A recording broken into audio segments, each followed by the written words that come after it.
Do-do. Let's see, can y'all hear me? I have to do this every stream just to make sure my mic is actually working. I hear you there. Oh my god, dude. So when I first started this, literally, like, the first, like, 3 or 4 episodes, I'd have some sort of mic issue. Like, either the software wouldn't connect to the mic, I'd forget to unmute the wire wasn't working. Like, I had so many issues. So now it's basically a tradition that I have to ask the chat, hey, is my mic working? I've had a time where I got, like, a brand new microphone, and, like, for no reason, like, it would just, like, spike the volume, like, really, really loud, and it would scare shit out of, out of everybody. I'm like, they're like, Dalton, your mic. I'm like, dude, I'm trying to fix it, but I can't. Like, no, the worst part is now for some reason, like, this wire is having issues connecting. And the worst part is when I'm trying to do it when I'm on iRacing and I need my mic, and then every time it connects and reconnects, it lags. Huh. Technology. Don't you love it? I hate it. Like, bro, I think I lost 2 races for that. It pissed me off so much. All right, but yeah, let's get this show on the road. What's going on, everybody? Welcome to the Cutline Michigan edition. How's everyone doing on this Sunday afternoon? Not evening yet, which, thank the Lord that we are not doing this at 11 to midnight, because I've been doing that for the past, like, almost a month at this point. I'm like, bruh, like, I'm getting old. I need to sleep. Like, it's actually bright outside, which, by the way, for any of you watching, if you ever decide to move to South Florida, just don't. Just don't do that. Because it is about 95 degrees outside, but it feels like 100. And it feels like no air conditioning can fix that, because it's hot even in my room right now. But enough about me for the moment. Let's introduce our guest for this episode. Done a few things with him before. I don't even think it's arguably, I think it should be confirmed, the biggest Kyle Busch fan out there. Ladies and gentlemen, Dalton Good. What's going on, man? What's going on, brother? Long time no see, my dude. Yeah, so we actually did like a show. He came on. I used to have a show way back in the day, like 5 years ago, with NASCAR Opinion. He'll be on once again in the future, but we did a show where we invited guests, kind of similar to this one. And Dalton was a guest on one of our episodes, and man, it's awesome, man. It's awesome to have you back. Yeah, happy to be back, brother. It's been a long time since I've done a podcast, so time to not to dust off and get back at it. So appreciate you having me on. Hey, thanks for coming on. Raging Knuckles, great race, absolutely. We'll get to my thoughts on and both of our thoughts on the race in just a little bit. But before we do, I have a little special announcement. Now, if you're part of the Daily Downforce Discord, which if you're not, there's a few things I need you to do. Number one, I need you to like this stream. It helps the channel out a ton, helps me out a ton. Then I need you to subscribe to the Daily Downforce YouTube channel. Again, it helps me out a ton, but also ton. Either way. So if you've been paying close attention to the Daily Downforce, social media, dailydownforce.com, you name it, you may have noticed something about a new magazine in the works. New magazine, possibly floating around, confirmed, you name it. Well, I'm happy to tell you that I officially got my first hard copies of our new magazine, 50 States of Short Tracks. If you guys don't know what this is, it's a magazine where we highlight multiple short tracks across the United States. And we're talking about every state: Alaska, Hawaii, Montana, Florida, Indiana, Carolinas, you name it. Chances are at least one short track you've heard of is in this magazine. So I got a couple hard copies the other day, and I want to show you guys something here. So I'm more than just a host of the Cutline, and I'm more than just the guy who does a couple shorts on the Daily Downforce. But I want to show you guys something here. If I can find the page. Here we go. So, take a look at this page here. All Tech Raceway. If you guys can see it. I don't know if you can see it because it's pretty blurry, but yeah. If it'll focus. Look whose name is on there. I don't know if you can see it because it's kind of blurry.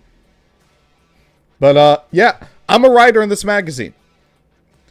I wrote about a couple tracks here, most notably Knoxville Raceway, host of the Knoxville Nationals, and that was awesome. And man, let me tell you something. Getting to write some of these magazines. So like I said, I'm from South Florida. We don't really have short track racing down here. The closest short track we have is Hendry County Motorsports Park, and that's all the way by Lake Okeechobee, about an hour and a half away from where I live.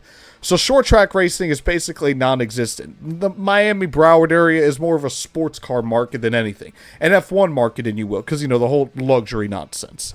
But getting to talk to a couple of these tracks, like Lakeside, Alltech, Knoxville, Salmon Valley Speedway, just to name a few. You name it. Even a couple go-kart tracks are on this magazine as well. So it really gives you perspective of the short track culture. And it's not just asphalt we're talking about. If you're a dirt fan, there's tracks in here for you. If you're an asphalt fan, there's tracks in here for you. If you're even, like I said, a go-kart fan, there's tracks in here for you. So, 50 states of short tracks. Actually, show you something right here. If you go to the dailydownforce.com, 50 states of short track magazine right here. Again, grassroots racing at its best. Short track racing at its best. And especially because, nowadays with, short track racing, like the short track industry, like really shrinking. Tracks are closing down left and right.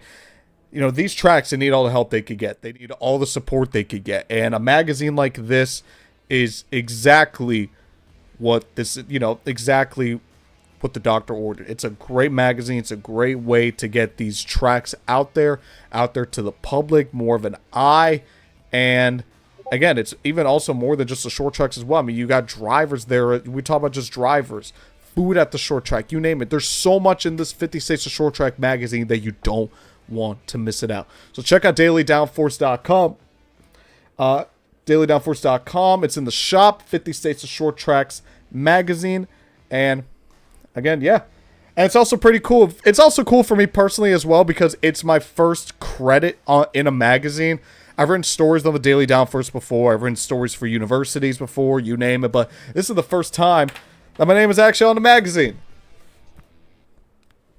I'm fanning a little bit right now, admittedly, but this is awesome. Even just like from like a writing perspective, this is awesome. Oh yeah, brother. Let's take a look at the comments right here. 50 States is out. Well, I got my copy, so just shameless plug. Head to dailydownforce.com. Go to the shops magazine. 50 States of Short Tracks. Go ahead there. Tell them I sent you. Cutline. Raging Knuckles, congrats on the credit for the magazine. Appreciate it, man. Thank you. NR 2055 CB. I beat your favorite driver moment. Let me tell y'all something. I'm in Don, I want to tell you all of you this. So, I'm in a fantasy league with my friends where you have to pick one driver and you can only pick them for one driver for the regular season and everything resets in the playoffs. I picked Hamlin this week. So, when I heard his crew chief say, "You're good to go," I was like, "Oh, I got this." I got a little bit nervous when Byron started blocking. I'm like, oh my God, the dirty air. Hamlin's not going to get by. But then Byron pitted anyway, and even then Hamlin got by him beforehand. I'm like, yes! But then Buescher was next to him. And then I'm like, wait. One of my friends in the league picked Buescher. And I'm like, Buescher, I need you to stay back.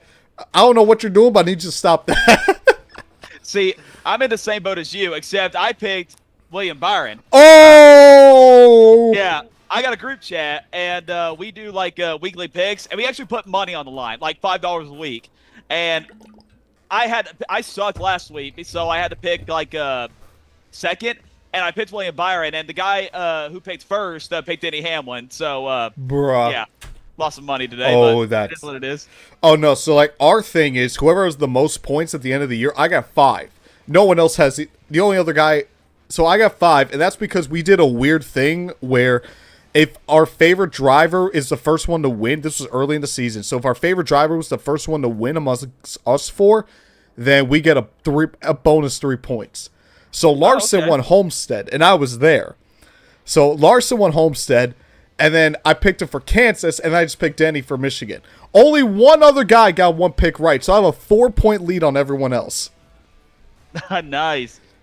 And now go. Okay. I was gonna say our grand prize, if you will, is a die cast of the winner's choosing. That's nice. Our trophy, I actually literally can't say live on air. I'll have to tell you after we cut off. But what I was going to say, too, was at least I got a good points day from William Byron because I think he got some stage points. So they haven't updated the points yet. They're probably going to send it later tonight. But hopefully that helps me because I've been tanking the last month. So I really needed a good day. I'm in another league with my buddy Johnny on the track. And that one, I'm way down there. Like, I don't even know where. I'm outside the playoffs at that point. That's like a $10 buy-in. But I'm keeping my eye on 2 die casts. Kyle Busch's win at Homestead in 2019 because I was there. Hey, I got that one. And Kurt Busch's Daytona win because I was there too. Okay. I'm thinking Kurt Busch because that car is just more unique. It's got the grass on the front. It's like Kurt Busch's only Daytona 500 win. It's a little pricey up there, but that's what you get when you win. Right. Yeah, it's probably rare, too. I hope you can find it. They're out there, but they're expensive. They're like $200, $250. Yeah, especially now that he's retired now. Like, you know the prices are going to go up on that thing. Chat, the 9-team stakes. Oh, here comes Johnny. Oh, Johnny, we were just talking about you. We were just talking about the league. If you want to go ahead and promote the league for whatever reason, go ahead. Nicholas Boo, Denny Hamlin, why did it have to be him? NASCAR's evil villain beats our favorite drivers again. I hate this. William Byron should have spun him out and have somebody either win rather than Denny. I got an extra point, so I'm happy Denny won. Yay. Here's an interesting one. Apparently Hamlin passed KB in wins. Who would have thought? I'm assuming he means wins at JGR. Not yet. Not yet. I literally counted this like later this week. Kyle had 59 wins at JGR. Denny Hamlin's got 57. He's close. Oh, okay. Not yet. So Kyle had 63 wins, -3 with RCR, 2 with Rick Hendrick. So that's 59. Okay. For JGR. I just joined to talk crap about the Will guy. Yeah. We love talking crap about him. Raging Knuckles, well, the 9 team was good till they realized the race doesn't end in stage 1 yet. Just don't even worry about Chase Elliott. He's irrelevant nowadays. But speaking of which, before we really get into the meat and potatoes of this show, I actually do want to talk to you a little bit about, just like what... Typically, I save this for the end of the show. When you get your own segment, you can just talk about whatever you want. But I really want to go in depth into this. So, you work at the RCR shop, if am I correct? Yes, sir, that is correct. I am working with the graphics team, so I literally put wraps on the cars every single week. So that is awesome. Yeah. Yes, sir, and it's for my favorite driver too. So it's a dream come true. We just wrapped the Pocono cars for 2 weeks. We're trying to stay ahead. Mexico cars are already getting loaded up, ready to head to Mexico. So we're trying to stay ahead of schedule, but it's a lot of fun, man. Now, let me ask you, what is it like working, essentially, because in a weird way, you're like co-workers with Kyle Busch when you really think about it. So how does it feel, again, you're a massive Kyle Busch fan, the biggest Kyle Busch fan. How does it feel to, when you walk into the shop, do you ever just go and you think, I work in the same place as Kyle freaking Busch? Oh, every day. But I don't really, I'll be honest with you, I don't really see Kyle in the shop all that much. I've only seen him like a total of, I want to say 5 times. I did talk to him once, before Bowman Gray weekend early this season. We were rewrapping his Bowman Gray paint scheme, and Kyle came down and I guess he was trying to get fit in his seat or something like that. Austin Dill was down there too. It was after our preseason lunch that we had, and he came down there. He was waiting for us to get done wrapping the cars so that he can get fit in his seat, I guess. And he comes around to my side. I'm working on the quarter paint. I'm like, don't mess this up. Don't mess this up. Because Kyle actually is very picky about how his wraps are. Really? And he's touched on this on a YouTube video that RCR did about them getting ready for Daytona. There was a whole episode about Kyle, and he talked about that, like because Kyle actually used to work at a graphics shop, like wrapping like those midget cars. Ooh. And so he said before that he's very, very particular about how his stuff is. So like you got to get it just right. Like they don't play around. Like no creases, no bubbles, nothing. It's got to be perfect. Now, I know, like, especially, like, I think back in, like, 2017, 2018, we saw a lot of, you know, like, rumors, like, the wrapping also has some aero advantages. I remember, like, that A post where it was, like, half one wrap, half the other. I'm not saying you have to, like, give away. I don't know if you give away that stuff or not, but, like, is he referring to, like, stuff like that? Or is he, like, you know, oh, there could be an advantage with the wrapping? Or is it something in the sense, like, you know, like, from more of, like, a branding perspective? Like, I want my car to look as good, as clean as possible. I don't want any blemishes. No, it really has nothing to do with, like, the aero advantages. It really is, like, how the car looks. Like, he just doesn't want, like, any bubbles or creases or, you know, something crooked or whatever like that. You know, it just has to be perfect. It's just stuff like that. Okay. Yeah. And what is it like, you know, just in general, just working for a race team, period? Like, what is it like, you know, like, you know, you're a lifelong racing fan, you know, like, not from the driver perspective, you know, again, from, like, a fan overall perspective, what is it like just to think, like, I'm working in the industry I've been watching for, you know, however many years? I mean, this is my dream job. This is what I've always wanted to do growing up. I mean, I know I wanted to work for NASCAR. I just didn't know what part of the industry I wanted to work in. So, like, after I graduated high school, I really had no idea what I wanted to do, like, in the NASCAR industry. I remember I went to a tech school in Tennessee, and my mom thought about signing me up for IT. And I tried it out. It really wasn't my cup of tea. It really wasn't going to get me anywhere. So we talked to, like, my parents and my school counselors, and they said, like, maybe graphic design would be, like, more your style. So we switched to graphic design. I enjoyed it a hell of a lot better than I did IT. Did it for about a year and a half, graduated, got a job in near the Nashville area wrapping moving trucks, and just to get, like, experience. And then I remember for Fan Day, I was 2023. I was going to go down to the RCR for Fan Day to meet Kyle Busch, and there was this guy who worked at the fab shop at RCR who messaged me online and said, "Hey, are you coming to Fan Day?" I said, "Yeah." So, like, him and I just started talking everything up. Like, I found out he was from RCR and he worked at the fab shop, and he told me, you know, hey, if you're interested, we're hiring. I said, well, if there's an opening for the graphics team, I'd like to do that. And he said, yeah, if you come to Fan Day, do what you want to do. I'll have you talk to the graphics team. So I came down there, met Kyle, did my thing, talked to the graphics shop, set up an interview, and here I am. I made the move from Tennessee to North Carolina. So it's been a dream come true, man. Hey, that is awesome. Yes, sir. That is awesome to hear. And I mean, even the chat too. I mean, Johnny mentioned something. Damn, that's sick. Dalton, cool stuff, man. Yes, sir. Thank you. Elite saying that's awesome. It's nothing. He was on last week. Hello from Michigan International Speedway. Hey, so you got to see Denny win, man. That is awesome. And Elite saying the things I do to work for a team. Yeah, I mean, everybody, like, has their own way of, you know, getting into the race team. But, you know, my advice is, like, whenever you get the opportunity from somebody or something, like, you take it. Like, I wasted no time. Yes. Getting the opportunity, at least getting the opportunity to try to get myself in the door. You know, when I had the opportunity to talk to the graphics team, do an interview, like, that was my chance. Like, if I would have turned it down, chances are I'd still be in Tennessee doing my wrapping moving trucks job. So, I mean, and nothing was wrong with my last job. Like, I loved it, but, you know, I want to do better. I want to be in North Carolina right in the middle of the action, and that's how I got the opportunity. So this is advice to everybody out there. Like, if you want to get in the racing industry, you can do it. If I can do it, you can do it.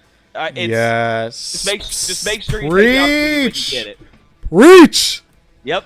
That is awesome. I love it. Hey, man, I love it. I was at his pit box. It was awesome. Hey, so how about that? He was at the Kyle Busch pit box. I did that at Darlington this year. I actually had to work Darlington this past spring, which is pretty cool. Yeah, so for Darlington weekend, this is pretty cool. They rotate installers every Darlington race because, you know, they hit the wall there a lot. Yeah. So for practice and qualifying day, they'll send an installer down there to fix the right side of the cars.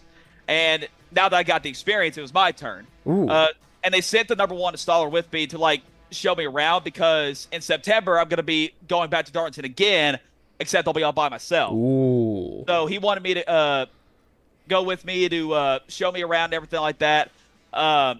We watched Xfinity practice first. Austin Hill hit the wall during qualifying, so I was having fun, and I watched him hit the wall. I'm like, oh, I got to focus, got to get to work. Whole right side of the car was scraped up. We had to fix that. It only took like 15 minutes. It wasn't bad. And then we get to the Cup garage, and then Kyle's car is already scraped up, and we had to fix that too. But it was an easy fix. It was fun to do. So when I had my hot pass as well, I thought, I'm just going to hang around in the pits. I mean, why not? So after we get done with working on Saturday, I watched the whole Xfinity race from Austin Hill's pit box. And then on Sunday, I decided to go back in the pits again. And I hung around in Kyle's pit box for like just the first stage. And then I went up, sat with my friends right after that was over. But it was a nice experience. That was the first time I've ever done that. So thought that was pretty cool. That's awesome. Now, do you wrap just Kyle Busch, or you wrap like, if they asked you to wrap the 3 or all like of the RCR. Xfinity? Okay. So we're actually like a whole business like on campus, if that makes sense. Like we're one of the only race teams that actually has their graphics shop like on campus. I think Really? us and maybe there's one more. I can't tell if it was Roush or JGR, something like that. But what I do know is that most race teams like bring other graphics companies in to wrap their stuff for them. Oh, really? Yeah. So and we don't do like just race cars. We actually do like commercial work. Like for example, if you got like I don't know, like a landscaping business and you want your truck wrapped or have decals on to promote your business or whatever it is, like we can put that on for you, like when we're not wrapping cars. But besides that, we always do both Kyle, Austin Dillon, Jesse Love, Austin Hill for the Xfinity side, and we also do Big Machine Racing, which is literally like on our campus too. So we do wraps for those guys every week as well. But we do that and a lot of commercial work as well. Wow, that is really interesting. So you're saying that I can, if hypothetically speaking, I can bring my Camaro and say, hey, I want this wrapped. And you guys can wrap it. I can, yeah. Okay. Wow, I didn't know that. Now, so you said only you and you think like either JGR or Rouse. So most other teams, they just get another company to just wrap it for them? Yeah, like I know a colleague. We don't wrap colleagues' cars. They bring this company called, I think, TDS. I think that's what it is. Like I see their cars like parked in the parking lot like 3 times a week, and they're always like in there wrapping their cars. So most other teams like do stuff like that. Just bring other people in. I didn't know that. Yep. That's really interesting. Elite saying that is awesome. Holy hell. I'd love to work for a team like Legacy Motor Club or any Toyota team, but maybe one day. Hey, again, if I can do it, you can do it, brother. And when you get the opportunity, take it, dude. Agreed. Amen. I mean, when I got the opportunity with the Daily Downforce, I took it. I'm like, absolutely. Yes, please. I'll take that. Thank you. Because if you don't, you may never get it again. Exactly. All right, let's finally jump into our first segment of the day. I'll spoil it already off the bat. This is easily going to be below the cut line. NASCAR overtime. For those of you who don't know, I hate overtime.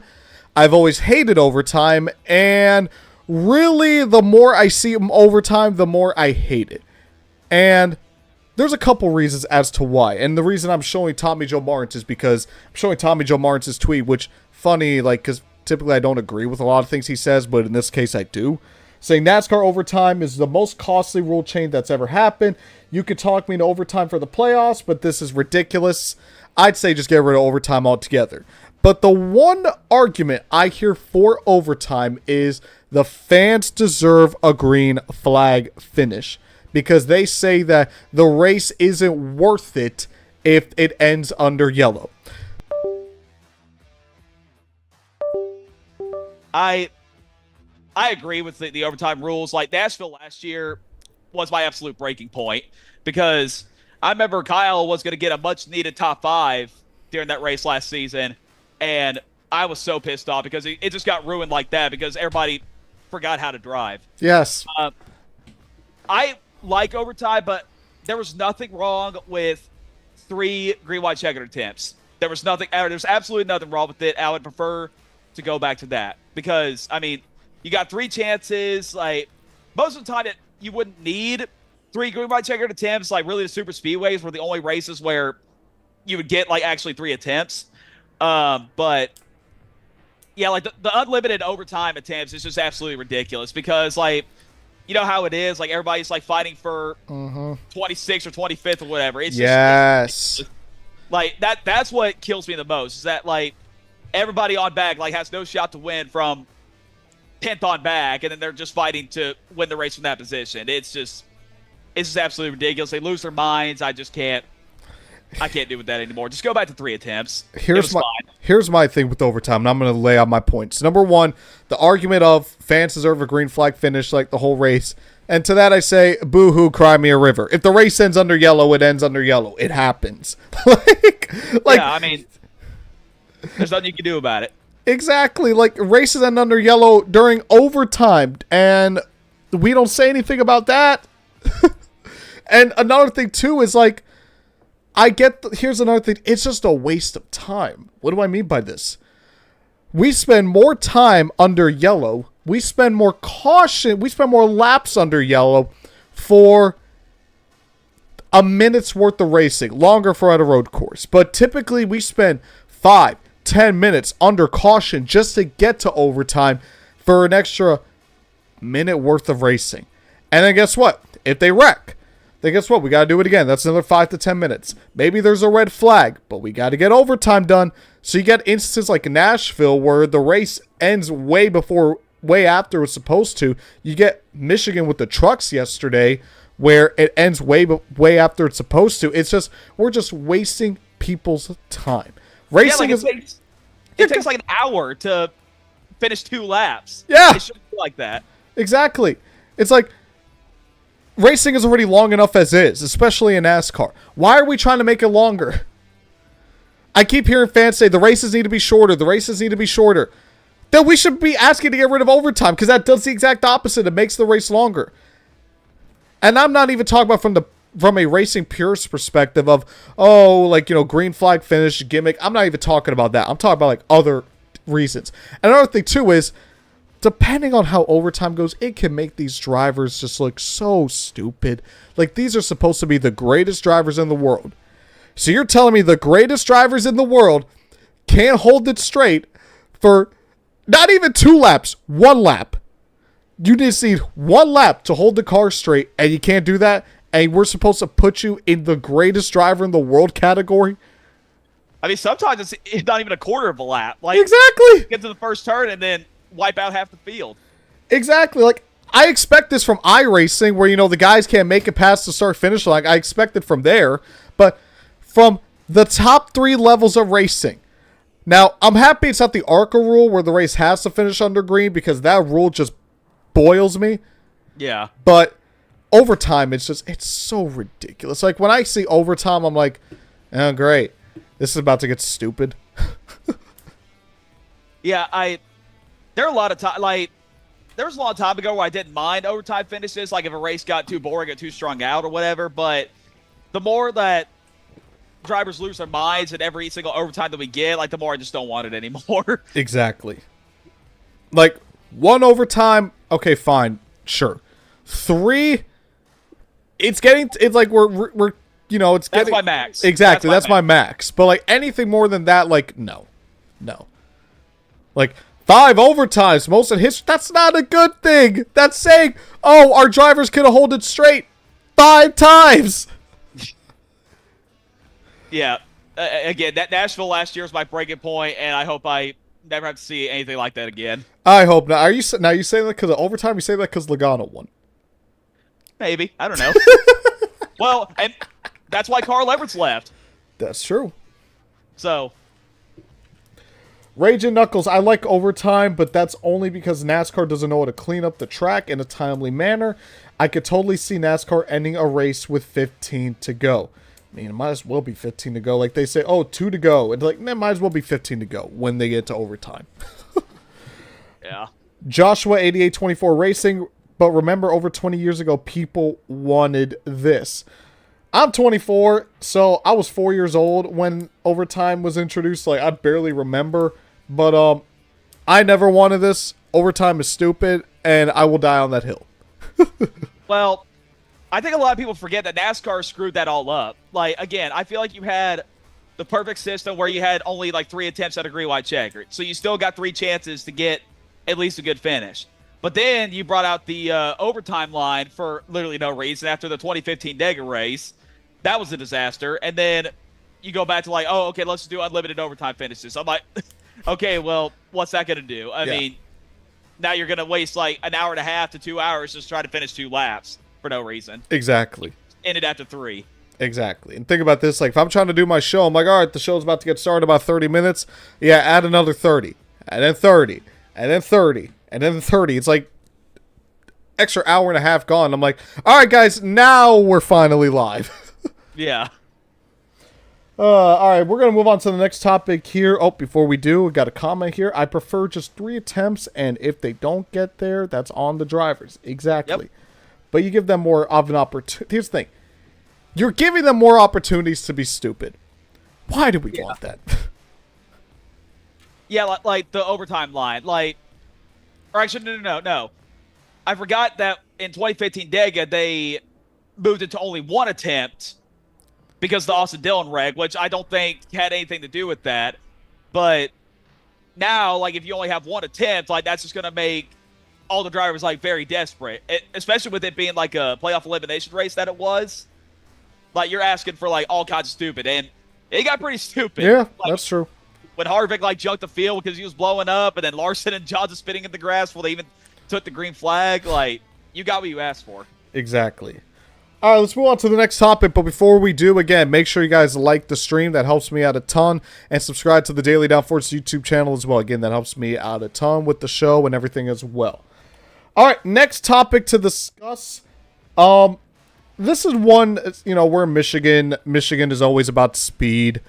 As you can see here, NASCAR Insights, which, by the way, one of the greatest things that NASCAR has ever done is NASCAR Insights. But you see here that this is the fastest pole in the next-gen era, Briscoe at 195 miles an hour. Here is my thing, though, and don't get me wrong. 195 miles an hour is fast, very, very fast. But we've seen them go faster. Like, I understand Dale Jr., Steve Letarte, Adam Alexander trying to hype up. They're going 203 miles an hour down the corner because what do you want them to do? You want them to say, oh, yeah, we you know, we've been faster before. We just don't do that nowadays. Like, you can't do that as a broadcaster. That just doesn't make your sport look good. So I understand why they do that. But it's like, and this is my thing. Like, this is why I personally believe my big theory as to why short tracks don't get the same attention as a mile and a half or super speedway. It's not necessarily, in my opinion, the big packs, even though they do play a factor. It's due to the fact of when we hear race cars, we want to see them go fast. You hear 50, 60 miles an hour at like Martinsville or Richmond. It's like, okay, like that's still pretty good, especially, you know, when you're considering they're in the corner and they still get up to like 120, 130 down the straights. But with, you know, it's like, they're like, okay, so there's a part where they're going as fast or faster than I do on the highway, or their average lap time is the same as what I do on the highway. Like, there's not a spectacle to that. When you hear 170, 180, 190, 200 plus miles an hour, then that gets your eyes popping. You're like, whoa, these guys are really pushing it. These guys are going balls to the wall, especially when you get to tracks like Kansas and Homestead where they're all the way up at the fence doing that speed. So people like speed. They want to see race cars. When they hear race cars, they want to see race cars go fast. So I'm not going to get on the whole horsepower or aero package discussion, but it is a little bit kind of just like, where it's like 195 miles an hour. It's the fastest lap time the next gen era. It's like, we were just going, on an average over 200 miles an hour at 1.5 miles like 7 years ago. Why did we go slower? Yeah, like, I know you don't want to get on the horsepower train, but I want to. I mean, we were literally going 215 entering the corners here, 7 years ago? Yes. Like, these cars were designed to go fast. I don't understand why we're getting away from it. It just doesn't look good. I mean, that was the whole point of NASCAR, like when it first started, like the fastest car, and now you're just taking that away from them, and I can't stand it anymore. Exactly. Like, it just makes it, I don't get it. I personally don't get it. I mean, like, we want to see these cars go fast. We don't want to see them go slow. Why would we want that? Yeah, and I'm tired of hearing about all the cost-cutting stuff. Like, it just... Don't get me started on that. Please don't get me started on that. I'm trying not to, but dude, like, yeah, you get the idea. Like, I never want to hear, like, that excuse ever again. After everything that NASCAR's trying to do to these race teams, it's just invalid excuse anymore. I'll say one thing about the cost-cutting things. You are the top-level motorsport in the United States. Why are you trying to contract yourself? You should be trying to expand. You are the top-level motorsport in the country. This isn't IndyCar, where if IndyCar started shrinking, I'd understand, because, you know, they're smaller than the NASCAR. But if you're you're the cream of the crop, why are you shrinking? Why are you shrinking? Especially because, you know, they got their fourth manufacturer. Ram is back. Dodge is going to come back eventually, even though I will say, a little bit off topic, I do find it funny how I watched the Dodge commercial, the Dodge ad, where they're like, the Hemi V8 is back. So how are we going to prove that the Hemi V8 is back? We're going to compete in a series where we can't use the Hemi V8 because they're all spec engines. Yep. Makes perfect sense. That made me laugh. I'm just like, wait a minute. You guys are going to be running Ilmore engines. That's not a Hemi V8. Nothing makes sense anymore, dude. I don't know. But again, like, that's why, you know, 1.5 miles, super speedways, intermediates. That's why they get more views over road courses or short tracks. Now you might say in the case of road courses, well, what about F1? Well, F1 gets to a road course about 10 seconds faster than a NASCAR. Like, the NASCAR genuinely looks slow at a road course. An F1 car does not look slow on a road course. So again, you hear race car, you think fast. So you want to see fast. You don't want to see slow. That's what I'm trying to say. Yeah. Joshua 8824 Racing. Now, I have a question after today's race. Is this proof that NASCAR should up the horsepower? They've had proof since they started reducing horsepower back in 2014 that they should have never reduced it in the first place. Bristol Spring this year was proof that horsepower needed to go up. Yep, exactly. That was the worst race I've ever went to in person, especially at Bristol. And Bristol was my hometown track. And I never missed a race there consecutively since 2006. And I've already made up my mind. I'm not going to the night race this year. I'm dead serious. Well, my home track is Homestead, so you'll never catch me missing a race there. Yeah, look, I'd rather go to Homestead. I mean, I'll still go to Atlanta, Charlotte, or Talladega, but like Bristol or any short track on a schedule, for that matter, I can't go there anymore. Yeah. Like Martinsville Spring last year was right around, and Bristol Spring this year, like the night race was bad last year. Like I had literally no memory of that whole entire race last season. Like me and my friends were all just screwing around the grandstands, just like talking to each other. We barely watched the race because it was that bad. And I go to spring race this year. I'm like, okay, I'm going to give it one more chance. If there's tire wear, then I'll go back to night race. But there wasn't any, so I made up my mind. I'm like, yeah, I'm staying at home this year. I can't do it. That's understandable. It's an excuse, plain and simple. Agreed. All right. Last topic I want to talk about real quick before we head on to our race weekend rankings, and that is about the 9 car. Now, I'm kind of going to lump Chase and Bowman kind of in the same one, but because Chase Elliott's the sport's most popular driver, of course he's going to get more attention here. And Johnny, if you're still here, you're definitely going to be loving this segment. Johnny, if you're not here, come back. This is your segment, by the way.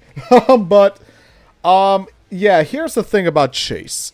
And I've been talking again with NASCAR opinion about this back and forth because he is a Chase fan. And Chase is such a weird driver in the sense of, if you look at the numbers, he's got a good average finish. He's top 5 in points. He's, in theory, doing what he's supposed to do. So you should be asking yourself, well, what's there to complain about Chase? Good average finish, top 5 in points, you name it. If you guys watch football at all, to me, Chase Elliott feels like Russell Wilson the past 2 years.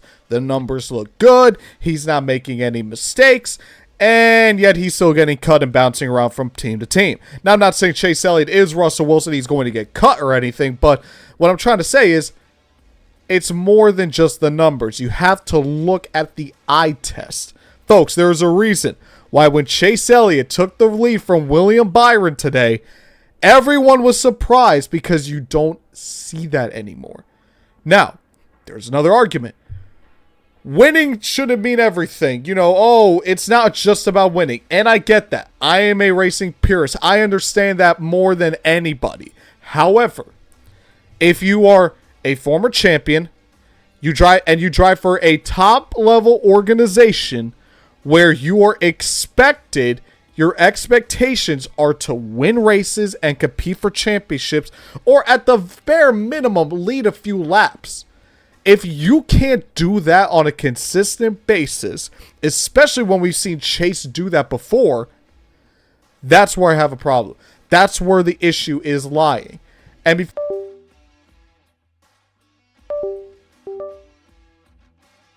in and out for a second, but anyway, like I was saying, before anyone tries saying that it's because of the next gen issue, it's a next gen issue with Chase. That's Chase's problem. As a race car driver, you have to adapt. Daniel Ricciardo couldn't adapt to the McLaren, and guess what? He got bounced. Drivers who can't adapt, they fall behind. An adaptability issue isn't a driver issue, in my opinion. It's not a car issue. NASCAR shouldn't take the blame because Chase Elliott can't adapt to the next gen car. But Byron can, Larson can, and honestly, more times than not, Bowman can. I mean, Kyle Busch is in the same boat, I could argue. I mean, both Kyle and Chase had to change their entire driving style because of this car. But like you said, I 100% agree. That's on them. But what's wild to me about this whole thing is that when this car first came out, Chase Elliott was still in his winning ways. I mean, He won 5 races in the first year of this car. And then after the broken leg incident at Colorado before Las Vegas weekend, he's never been the same. I don't know. I don't know what happened to him. Like, I know that teams figured it out, but that's what I don't understand. They're good. How do you go from winning right off the bat to just not consistent? Yeah, like they're good, but they're nothing special. It's like Russell Wilson. He's good, but he's nothing special. And here's another thing too, and I'll ask you about this. I've heard a lot of rumors saying that Chase looks like he's checked out. He doesn't like NASCAR, and I've heard people say because he doesn't like where the sport is headed. Do you think that might be a factor? Because I could see that, but even if that's the case, that is still on Chase Elliott, because then we're starting to get to the point of you're letting your personal feelings get in the way of you doing your job well. Well, I mean, it's not just, I can definitely see it from his attitude. I mean, actually, I can see it from everybody. Like, if you pay attention to drivers when they go dirt racing or truck series racing, Xfinity series racing, you name it, they're definitely a lot more happy driving that than they are the current Cup car. Like, it's that bad. But I mean, I don't know. Like, I don't know how he's feeling about it personally. I mean, that's his business, not mine. I don't know. I don't think his feelings like towards this car like have anything to do with it, though. I mean, I definitely see him, checked out, but I can also see like an argument where, it may not be just him. I mean, it could be the crew. It could be the crew chief or the car setups. Like, there's a lot of factors to it than just that. And I'm glad you mentioned Kyle Busch. So, like, Kyle Busch recently, like I know when he had his struggles, especially at the beginning to like middle of last year, he seemed like he was pretty dejected. He was saying he wanted to go back to Hendrick, he wanted to go back to Gibbs, you name it. But it feels like more recently, like, have you noticed like again, I know you said like, you don't really see Kyle too much, but like even just in the vibes in the shop, everything going on, have you noticed like a shift in Kyle Busch? Because it feels like recently he's more optimistic and more just like, yeah, maybe we're not in a good spot, but we're going to get through this and not just get me out of here as soon as possible. Did you notice like any changes in the shop maybe? Like in terms of Kyle Busch's mood, like when he was winning, then he wasn't winning, and then he's trying to, course correct the ship. Well, I wouldn't say there was like a mood change in the shop. Didn't really notice anything like that. I feel like to me, it's just, well, I mean, number one, like Kyle doesn't have anywhere else to go. Like I know, like all of Kyle's fans like want him out of RCR, but again, either you want it like either as bad or if not worse than what it is right now. Like there's no better to it. Like if you want better, like yeah, you're gonna have to go back to Hendrick, Gibbs, or Penske, but none of those are happening anytime soon. So I mean, you gotta be realistic here. But it is very strange like how far Kyle's come, like with all like the bullshit that he's been through for 3 years now, that how calm he is and like how well he's taking it. Like it honestly shocks the hell out of me. But I mean, I'm glad he is, and it really helps out a lot. But I just want to know like when's that patience gonna run out? That's what I'm worried about. I feel like he's fully committed to getting RCR to where they need to be, and I'm not saying this because like I work for these guys. Like I can tell that we're definitely like taking a very very small step up this year. It's not by much, but it's definitely progress speed-wise from last year. It's just very small things that are taking Kyle out of, wins or, good finishes. Like Las Vegas, for example. I feel like he had a race-winning car, but then the wheel comes off. Trying to think of Texas. Yeah, Texas. I mean, the bump. I mean, which that race, I didn't understand why Kyle went up so high, because every time a driver like went up high where that bump was, they spun around. Yeah. And when Kyle went up there, like he immediately crashed. So I'm like, why did you do that? Just stay at the bottom. You're in a good position. Don't screw it up. I mean, there's been so many instances where Kyle's had opportunities. I mean, they can win races. Like I feel like they got cars good enough to run up front, but they just got to start being more consistent. It starts with running up front. It starts with top tens, consistent stage points. That's how you stay consistent. We're just not able to do that yet. And I think we're going to get there. I really do believe that. But it's like races like today. Kyle had a good starting spot. He was up there in the top 10 for most of the day. Got some stage points. It's going to help him out. So you got to start doing that on a week-to-week basis. And if you can do that and put a complete race together, you're going to get to where you need to be. Yeah, absolutely. And again, maybe that is that mindset. It's like, you shift that mindset to, what, maybe things are where I want to be right now, but, let's try to get things better. And I think you do notice that also on the racetrack. Again, like I've noticed that too. Like that A car, he's more in the top 10, more in the top 5. I mean, he qualified second, and he was up there for most of the race. So, even Austin Dillon has been running solid. He has too. Like Austin Dillon has not been bad. Compared to last year, no, not even close. Like he had 3 straight top 10 finishes this past spring. So they're definitely like on the right track in terms of speed. But, again, they just got to work on having complete races. And again, I do believe they can do that. Yeah, it's baby steps. Reddick, well, if I really want to be specific, Red 1 CK45. It's Reddick 45. Hendrick still with the top 5 streak. I don't know what he means by top. I'm guessing like just one Hendrick car in the top 5. Sounds about right. Probably. All right, let's move on to race weekend rankings. This is going to be Michigan edition. Now, I know there was ARCA this week, but I didn't get the chance to watch ARCA, so that's why I didn't even put it on here. But I did see Truck and I did see Cup. So, and if you guys don't know, I mean, just the reason I have all these things here is because, tier maker, you need to have at least 5 pictures, and I didn't want to take these off. So, yeah, there's the Cutline logo. I'll talk about that later on. And, Matt Crafton table. Don't worry about it. So yeah, let's get into it here. Starting off, I mean, there's really not much to talk about. One's going to be 2, one's going to be 1. So, Trucks 2, Cup 1. I thought the truck race was very good. You had a lot of guys up front. Hocevar up there. Heim was up there. You had a lot of, again, a lot of moving around for position. I think Michigan, as it's worn out, has gone really racy. It's the perfect mix of a mile and a half and a super speedway. The draft is still important, but it's not the end-all, be-all like at a plate track.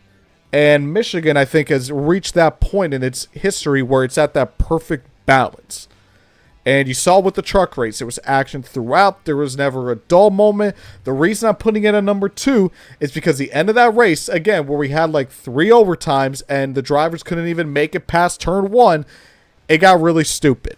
And again, these guys are supposed to be hyped up as some of the best drivers in the world, and they can't even make it at least one lap around the racetrack. So you get a little silly, you get a little stupid. That's why you go number 2. And the Cup race is number 1. Cup race had everything. You had action throughout the pack, battles for the lead. You could pass for the lead. So I don't want to hear anyone saying you couldn't pass for the lead. And I don't want to hear people saying the whole Buescher couldn't get by Byron or the Hamlin or the fuel saving, because again, they were fuel saving. That's why they didn't pass each other, guys. It's not just all about the package. But, you had battles throughout, and the fuel saving, the mystery of, can Byron make it?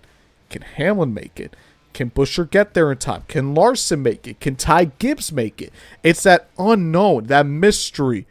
And it kept me on the edge of my seat, and I guarantee you it kept a lot of you on the edge of your seat. I mean, Dalton, did that fuel mileage not keep you on the edge of your seat? Like thinking, is Hamlin going to save enough? Did Byron do it? We don't know if Hocevar would have done it or not because, he got a tire. But again, it's that fuel mileage, that mystery of, do I have enough? And it just adds a new level of suspense to the race that you really can't match with anything else. How can it not? I mean, we rarely get fuel mileage races nowadays because we are stuck with this 5 overtime race almost every single week.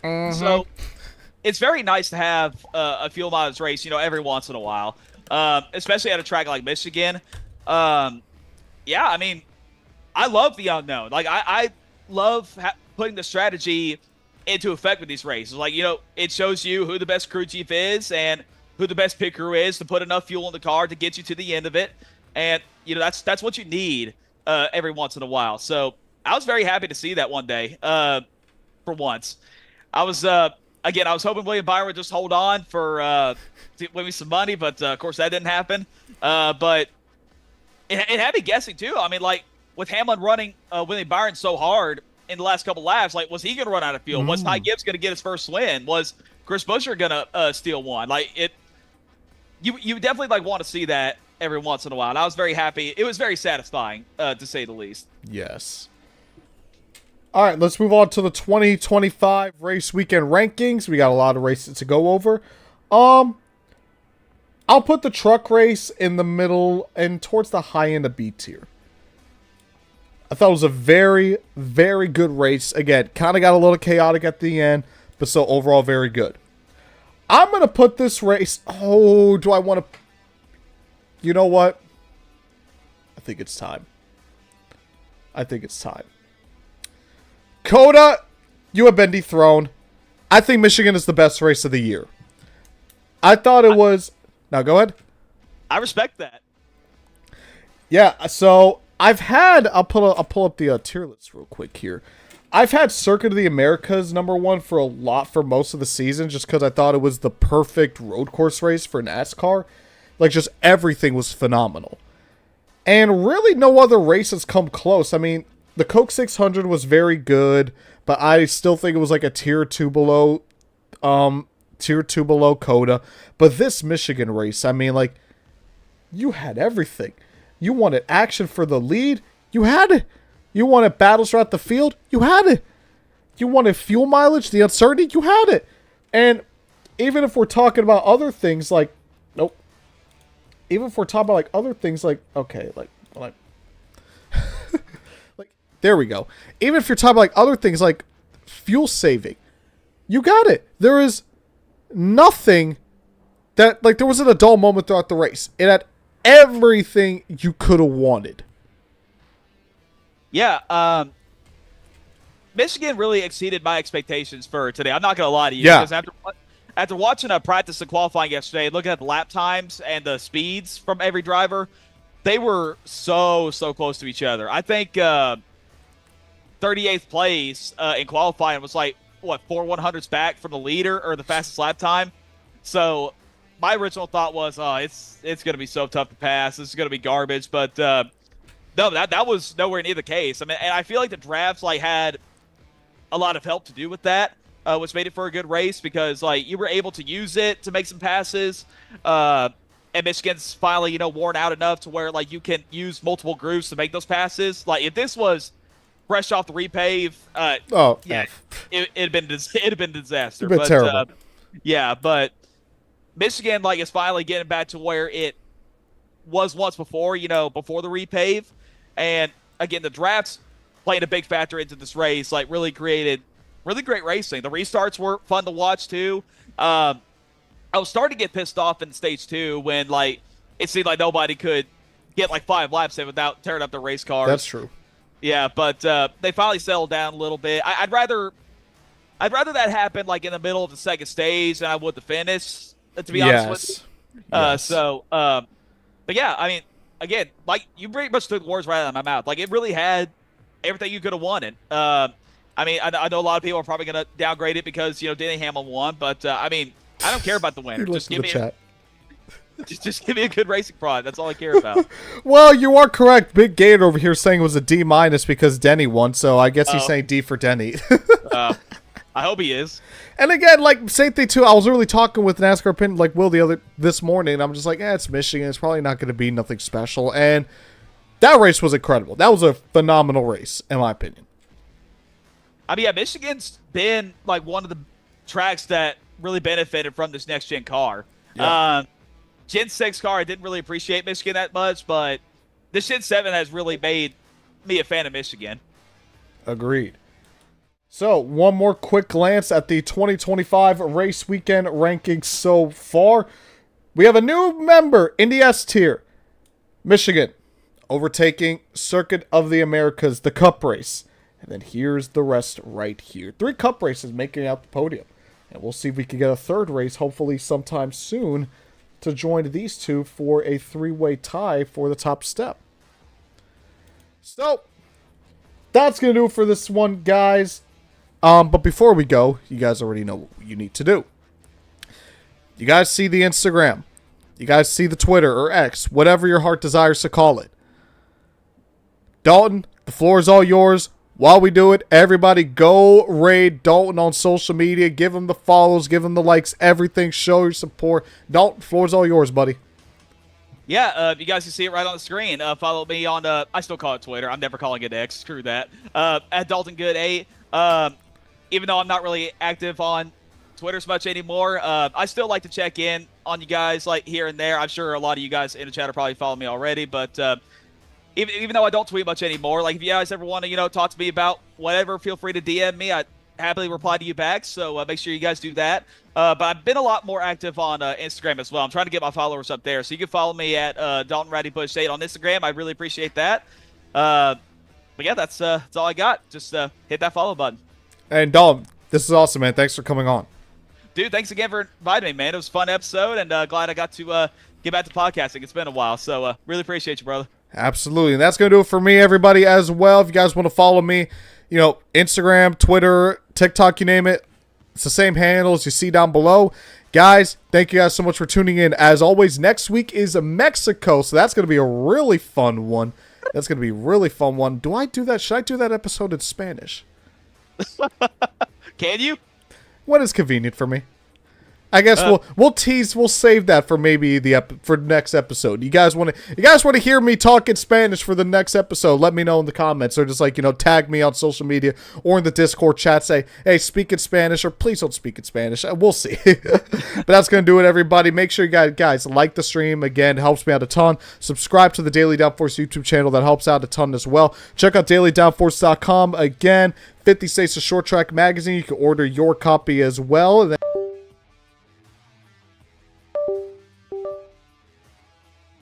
you can see all the tracks that I wrote about as well. This was awesome. First time I was a credited writer in a magazine, and that was awesome. But again, thank you guys so much for tuning in. As always, we're going to wave the checkered flag. This was the Cutline. We'll see you next week from Mexico. Thanks, everybody, and we'll see you then.